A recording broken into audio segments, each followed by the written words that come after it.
로마서 2장. 그러므로 남을 판단하는 사람아, 누구를 막론하고 네가 핑계대지 못할 것은 남을 판단하는 것으로 네가 너를 정죄함이니 판단하는 네가 같은 일을 행함이니라.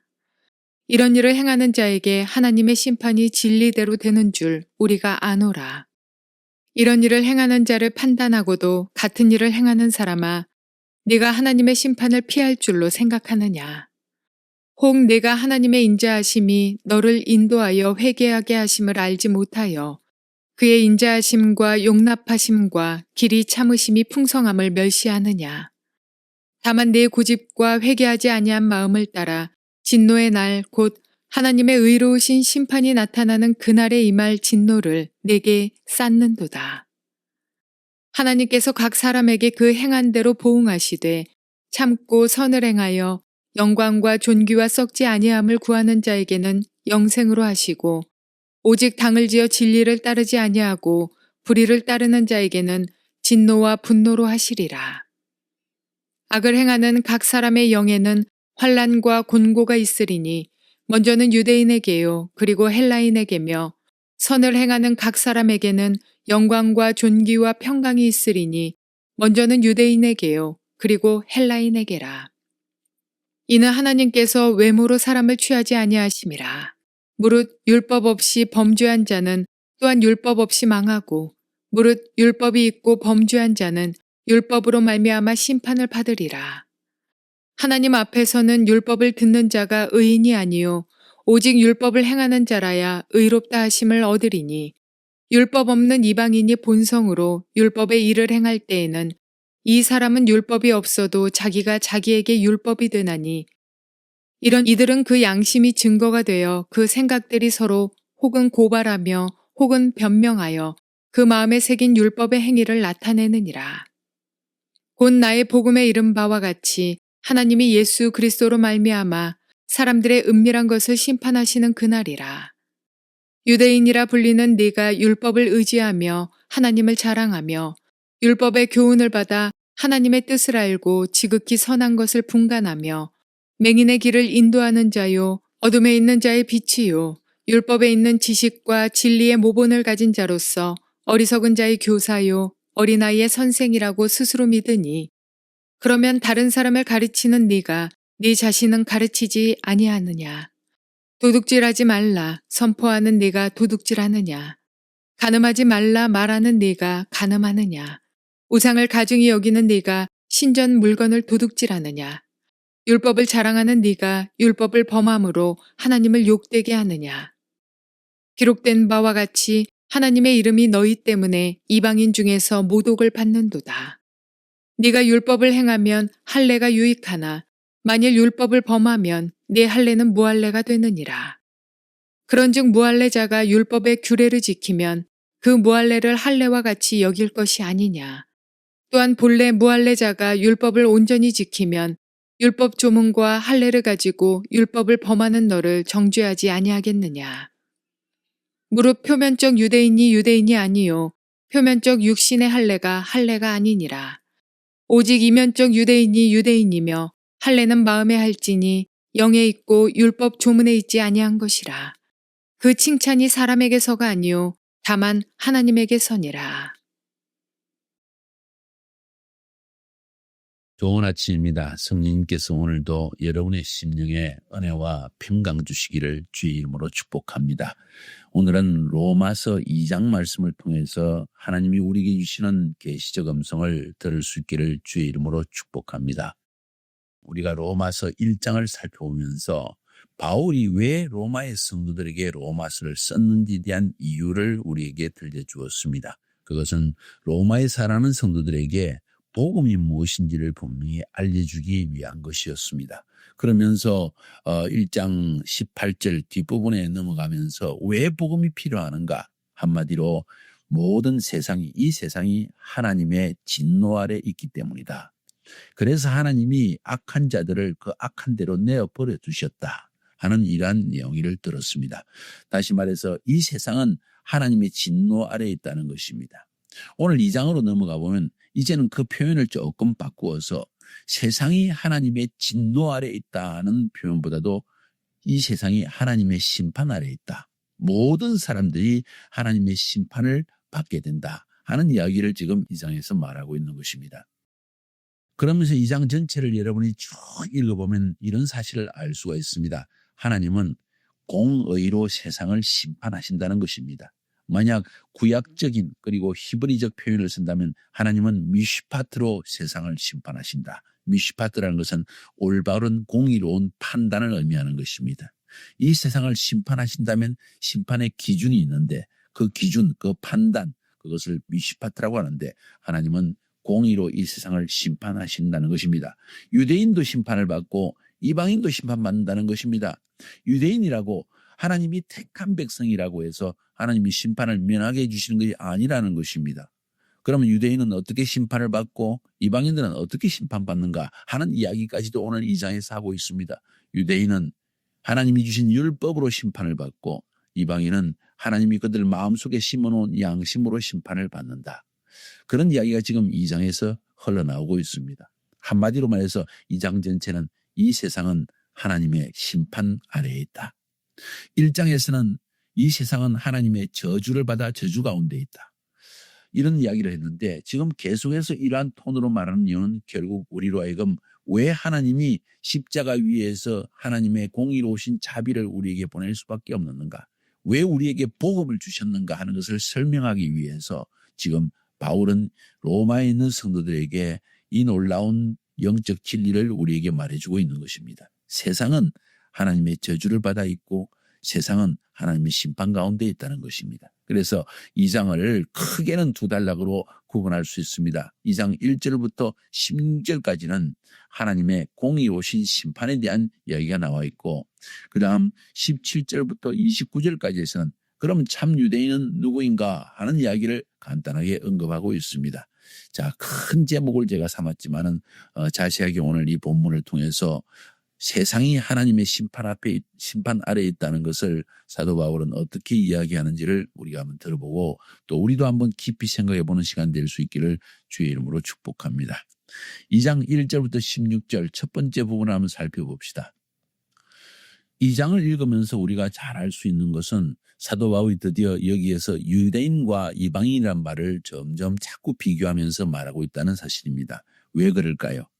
지난 시간에 1장 18절부터 32절까지에서는 불신자들은 이런 하나님의 저주 가운데 있다는 걸 말하면서 특별히 이 세상 모든 사람들, 그중에서도 이방인들이 이런 하나님의 저주 아래에 있다는 것을 말하는 것으로 보여집니다. 그런데 2장으로 넘어가면 오늘 2장 1절부터 16절까지에서는 예수 믿는 하나님의 백성 혹은 하나님을 알고 있다고 하는 유대인들의 죄가 무엇인가 하는 사실을 우리에게 점점 언급하고 있습니다.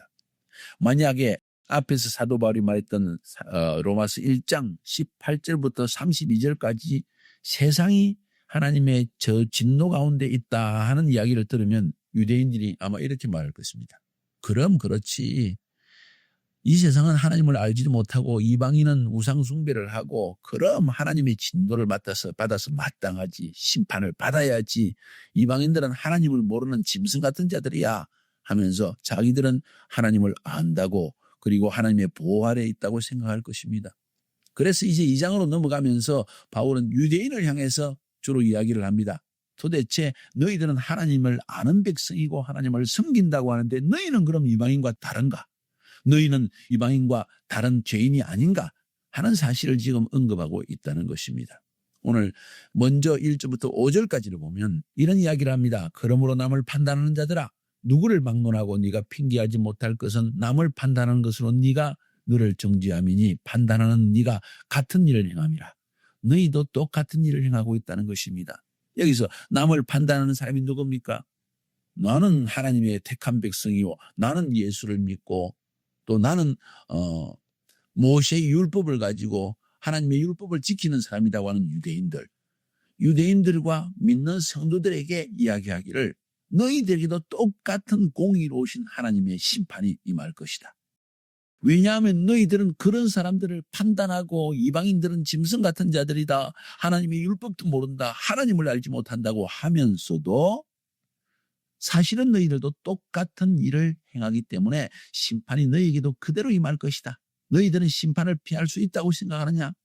오히려 하나님이 너희들의 죄악을 보고도 참고 또 참고 하나님 마지막 심판의 날, 진노의 날까지 참으면서 기다리는데 너희들은 오히려 똑같은 죄를 율법을 가진 자나 아닌 자나 믿는 자나 믿지 않는 자나 똑같은 죄악을 짓고 있기 때문에 똑같은 하나님의 심판이 공의로운 심판이 너희에게 임할 것이다 하는 이야기를 하고 있는 것입니다. 그렇습니다. 우리 자신을 정말 깊이 쳐다보고 내 자신이 하나님 앞에 어떤 삶을 살아가고 있는지를 보아야 할 줄 압니다. 하나님이 우리에게 예수를 믿게 한 이유는 무엇입니까? 하나님이 유대인들에게 율법을 주신 이유는 무엇입니까? 무엇이 바른 것이고 무엇이 틀린 것인지 알아라는 것입니다. 무엇이 죄이며 무엇이 진리인지를 알아라는 것입니다. 문제는 뭔지 아세요? 유대인이나 예수 믿는 성도들이나 무엇이 바른 것인지 지금 알고 있는데도 불구하고 계속 죄를 짓고 있다는 사실입니다. 그 결과는 하나님은 오래 참으시면서 우리가 회개하기를 기다리는데 회개하기는커녕 계속해서 죄를 지으며 반복하고 있다는 사실을 지금 1절부터 5절까지 해서 우리에게 말하고 있는 것입니다. 보세요. 4절에 혹 네가 하나님의 인자하심이 너를 인도하며 회개하게 하심을 알지 못하여 그의 인자하심과 용납하심과 길이 참으심이 풍성하심을 멸시하느냐? 다만 네 고집과 회개하지 아니한 마음을 따라 진노의 날 곧 하나님의 의로우신 심판이 나타나는 그날에 행할 진노를 내게 쌓는도다. 우리가 알면서 하나님 앞에 범죄한다면 오히려 하나님의 진노를 더 쌓아가고 있는 것이다 하면서 하나님의 공의로운 심판을 피할 수 없다. 너 유대인도 너 이스라엘 사람도 너 이방인들도 아니 예수 믿는 성도들도 결코 심판을 피할 수 없다 하는 사실을 아주 강력한 의도로 주님은 이렇게 우리에게 말하고 있는 것입니다. 마치 하나님께서 이사야 선지자를 통해서 이스라엘 백성들에게 말하기를 이사야서 1장 5절 6절에 너희가 어찌하여 매를 더 맞으려고 더욱더욱 패역하느냐. 온 머리는 병들었고 온 마음은 피곤하였으며 발바닥에서 머리까지 성한 곳이 없이 상한 것과 터진 것과 새로 맞은 흔적뿐이거늘 그것을 짜며 싸매며 기름으로 유하게 함을 받지 못하였도다. 다시 말해서 하나님께 돌아오지 않는다는 겁니다. 그러면서 사도 바울은 좀 더 구체적으로 6절부터 11절까지 해서 유대인이나 헬라인에게 다시 말해서 유대인이나 이방인들에게 똑같게 심판이 임한다. 심판의 보편성, 심판은 모든 사람에게 똑같이 임하는 것이라는 메시지를 지금 전하고 있습니다. 무슨 이야기입니까? 하나님은 공의로 심판하신다. 선택받았느냐 안 했느냐 중요한 것이 아니다. 아느냐 모르느냐 그것도 중요하지 않다. 중요한 것은 행한 대로 심판하신다. 네가 의를 행하느냐 하나님은 의로운 상을 주시고 악을 행하느냐 악한 대로 심판을 하신다. 이것이 하나님의 공의라는 것입니다. 미슈파트라는 것입니다. 심판의 보편성 모든 사람에게 심판은 똑같이 임하신다. 외모로 사람은 취하지 아니하신다. 너는 할례받은 유대인이라고 내가 봐주느냐 그것 아니다. 악을 행하는 자에게는 반드시 곤고와 환난이 있다. 평안이 없다. 선을 행하는 자에게는 영광과 존귀와 평강이 있다. 심는 대로 거둔다는 것입니다. 콩을 심으면 콩이 나고 팥을 심으면 팥이 난다는 것입니다.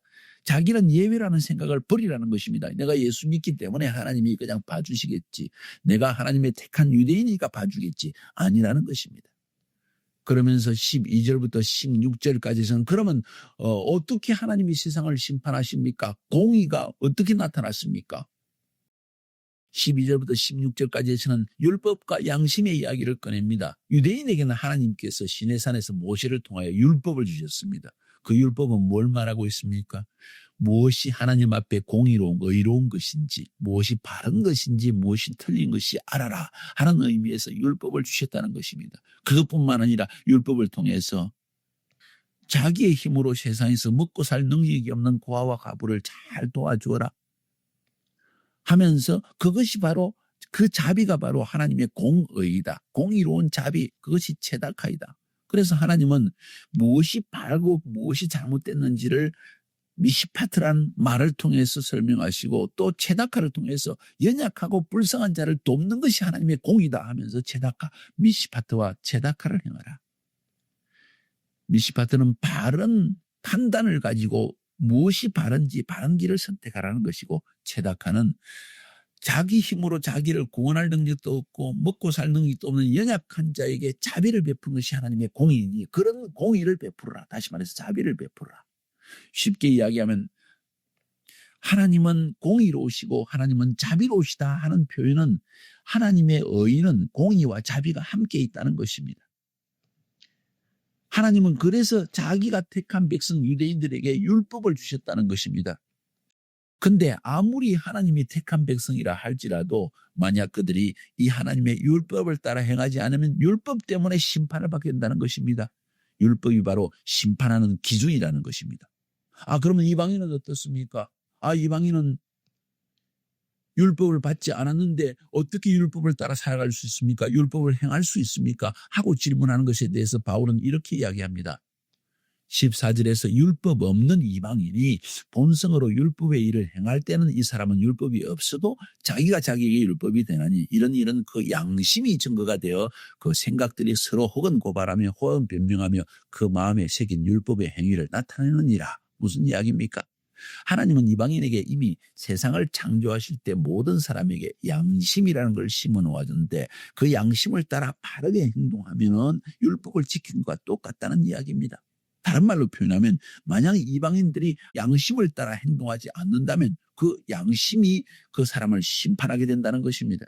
다시 말해서 하나님은 하나님의 의를 유대인에게는 율법을 통해 보여주셨고 이방인에게는 양심을 통해서 하나님의 의가 무엇인지를 보여주셨다는 것입니다.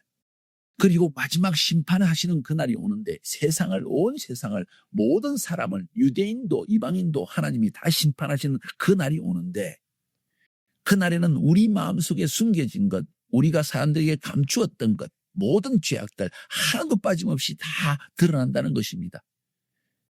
그리고 그 하나님의 율법과 양심을 따라 살지 않은 의롭게 살지 않은 모든 악에 대해서 하나님은 반드시 심판하신다는 것입니다. 그러니 우리가 진리를 알고 있느냐, 율법을 알고 있느냐 이것이 중요한 것이 아니라는 거예요. 율법을 알고 그리고 진리를 알고 그것을 따라 살았느냐 살지 않았느냐 여기에 심판의 기준이 있다는 것입니다. 여기서 중요한 사실은 과연 이 세상에서 하나님의 율법을 그대로 행하며 사는 사람이 있을 것인가? 이 세상에서 이방인 가운데서 양심을 따라 양심 앞에 조금도 부끄러움이 없는 삶을 산 사람이 있을 것인가? 아무도 없다는 것입니다. 그래서 하나님은 십자가 위에서 예수 그리스도를 통하여 하나님의 자비를 보여주셨습니다. 그게 하나님의 공의입니다. 십자가 위에서 우리 힘으로는 나 자신을 구원할 수 없고 매일 죄를 지으며 양심에 어긋나는 행동을 하고 율법을 지키지 아니하는 우리들 정말 애통할 수밖에 없는 눈물을 흘리며 회개해도 변화되지 않는 이런 죄인들을 불쌍히 여기셔서 하나님은 자비를 베푸셨습니다. 어떤 자비입니까? 우리 같은 죄인의 죄와 허물과 모든 저주, 질병 이것을 예수님이 대신 짊어지시고 죽으신 것입니다. 그것이 하나님의 자비이고 그것이 하나님의 공의입니다. 그래서 그것을 공의로운 자비라고 하는데 그 말을 히브리 말로 체다카라고 말하는 것입니다. 하나님은 이 체다카의 은혜를 베풀어 주셨기 때문에 이렇게 마지막 때 예수 그리스도를 통해서 모든 죄인들을 하나님께서 용서할 수 있는 길을 예비해 놓으셨는데 그 체다카의 이 하나님의 자비를 그것마저 받아들이지 않는다면 예수님이 값없이 우리를 위해서 체다카를 베푸셨는데 공의로운 자비를 베푸셨는데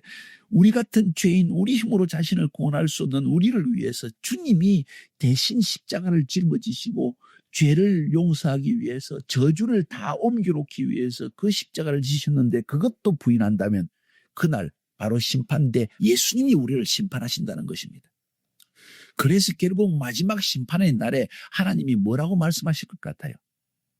너희들은 내가 너희에게 보여준 율법과 양심을 따라 바르게 살지 않았기 때문에 너희를 심판할 것이다.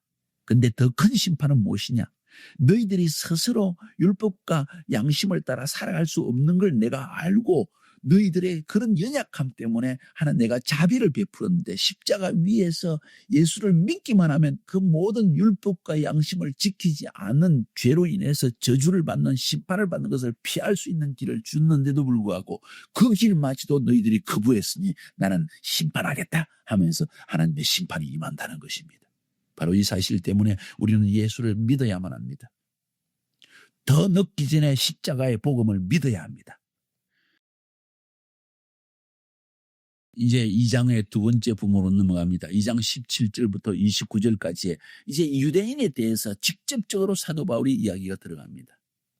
왜 그런지 아세요? 로마에 있는 성도들 가운데 아마도 많은 유대인들이 있었고 이 유대인들이 이방인들을 우습게 알고 너희들은 율법도 없고 하나님도 모르지 하면서 판단하고 비판하는 사람들이었기 때문입니다. 그래서 바울은 17절부터 29절까지 해서 참 유대인이 누구인가 하는 것을 이야기하면서 유대인들의 죄악과 허물을 유대인이 얼마나 위선적인지를 폭로하고 있는 것입니다. 17절부터 20절까지 보면 바울은 이렇게 말합니다. 유대인들이 자랑하는 것이 얼마나 위선적이지 않느냐? 그들은 율법을 의지한다고 하고 하나님을 자랑하고 하나님이 자기를 선택하다고 하고 하나님의 뜻을 안다고 자랑하고 하나님 앞에 선한 것인지 무엇인지를 알고 또 좋게 여기고 그러고 있다. 그리고 심지어 자기들은 이방인들의 선생으로 알고 있다. 이방인들을 소경이요 어두움이 있는 자라고 하고 이방인들을 어리석은 자라고 하고 이방인들을 어린아이라고 하면서 바로 유대인 우리가 그들을 인도하는 자들이라고 자랑하지 않느냐? 그러면서 21절에서 24절에서는 이런 유대인의 너희들의 문제점이 뭔지 아느냐? 네가 남들을 가르치면서 똑같은 죄를 범하고 있다는 것이다. 도둑질하지 말라고 도둑질하고 간음하지 말라 하면서 간음하고 우상을 섬겨서는 안 된다고 하면서 우상 물건들은 다 훔쳐가고 율법을 자랑하면서 율법은 지키지도 않는다. 오히려 그래서 너희들 때문에 하나님의 이름이 이방인들 가운데 모독을 받는다. 이방인들이 너가 하나님 믿는 자야. 너가 택한 백성이냐 하면서 너희를 비웃을 수밖에 않겠느냐. 그러면서 25절부터 29절까지 해서 바울은 참 유대인이 누구인지에 대해서 이야기하고 있습니다.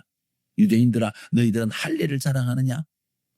근데 몸에 할례를 받은 것, 피를 흘리면서 할례를 받은 것 그게 중요한 것이 아니라 진짜 할례는 마음에 받는 것이다. 다시 말해서 아무리 외적으로 할례를 받고 아무리 외적으로 제사를 드리고 아무리 외적으로 안식일을 지킨다 할지라도 율법을 지키지 않으면 아무 소용이 없는 것이다. 할례도 소용이 없는 것이다. 왜냐하면 하나님은 너희들의 겉모습을 보지 않고 마음을 보시기 때문이다. 너희들의 말을 보지 않고 너희들의 변화된 삶을 보기 때문이다. 한마디로 말해서 할례는 몸에다가 육체에 하는 것이 아니고 마음에 하는 것이다. 영의 변화가 일어나야 한다. 우리의 영 안에서 깊은 변화가 일어나지 않는다면 너희들이 외적으로 하는 할례도 소용이 없고 너희들이 안식일을 지키는 것도 소용이 없고 하나님을 안다고 하는 지식도 소용없다. 왜냐하면 너희들은 하나님의 율법을 지키지 않기 때문이다. 왜냐하면 너희들은 하나님의 공의를 미시파트와 체다카를 전혀 지키지 않는 하나님의 뜻을 전혀 모르는 백성과 똑같기 때문이다. 지금 2장 전체에서 사도 바울이 우리에게 던지는 메시지가 무엇입니까? 이런 이야기입니다. 1장 18절부터 마지막 절까지 해서 1장에서 이야기하기를 세상은 진노 가운데 있다 하니까 유대인들은 그래 그럼 우리는 택한 백성이고 세상은 하나님을 알지 못하니 진노 가운데 있지. 이런 생각을 가지고 있는 유대인에게 2장에서는 이렇게 말합니다. 너희들은 죄인 아닌 줄 아느냐? 너희도 바로 오히려 더 큰 죄인이다. 이방인들은 하나님을 알지도 못하고 율법을 받지도 못하고 할례도 못 받았는데 너희들은 할례 받고 율법까지 가지고 있으면서 하나님의 뜻을 안다고 하면서 선한 것이 뭔지를 안다고 하면서 죄를 지으니 너희들은 더 큰 죄인이다 하는 이야기를 하고 있는 것입니다. 그러면서 유대인들은 율법으로 심판을 받고 이방인들은 그 양심으로 심판을 받는 것이다. 자, 왜 이런 이야기를 합니까?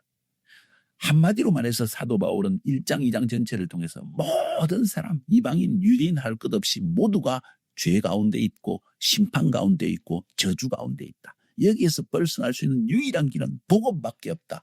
복음이 뭐냐? 예수님이 십자가 위에서 우리 같은 죄인들 스스로 구원할 수 없는 죄인을 위해서 대신 우리 죄와 저주를 대신 짊어지고 죽으셨다. 그를 믿는 자가 심판을 피할 수가 있다 하는 복음 메시지라는 것입니다. 그래서 로마서 1장 16절 17절에서 내가 복음을 부끄러워하지 아니하노니 이 복음은 모든 믿는 자에게 구원을 주시는 하나님의 능력이라. 구원을 주시는 하나님의 능력이다. 복음을 믿는 것이 구원을 준다는 것입니다. 그게 능력이 된다는 것입니다. 먼저는 유대인에게요 또한 헬라인에게로다. 복음에는 하나님의 의가 나타나서 믿음에 이르게 하나니 기록된 바 오직 의인은 믿음으로 말미암아 살리라 함과 같으니라. 이 복음을 믿어야 합니다. 믿는 것만이 길입니다. 이것이 하나님께서 우리에게 보여주신 죄 용서를 받는 길이요, 저주에서 벗어난 길이요, 하나님의 심판을 피하는 길이라는 것입니다. 예수를 믿어 이런 은혜를, 이런 축복을 누리는 여러분이 되기를 주님의 이름으로 축복합니다.